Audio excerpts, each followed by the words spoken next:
right, we're going to try to show you how to make a foldable booklet. So you will need a piece of paper, and you're going to fold it lengthwise and crease it really good.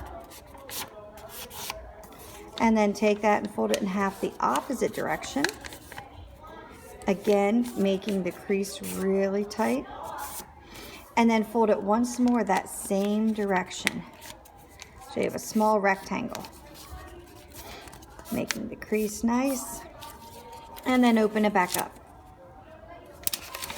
So you should have a piece of paper with 8 rectangles.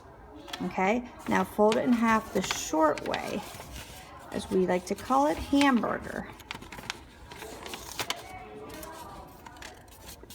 And then crease it so it lines up nicely. And you're going to take your scissors. Notice this is the half with the fold in, and this is the half that's open.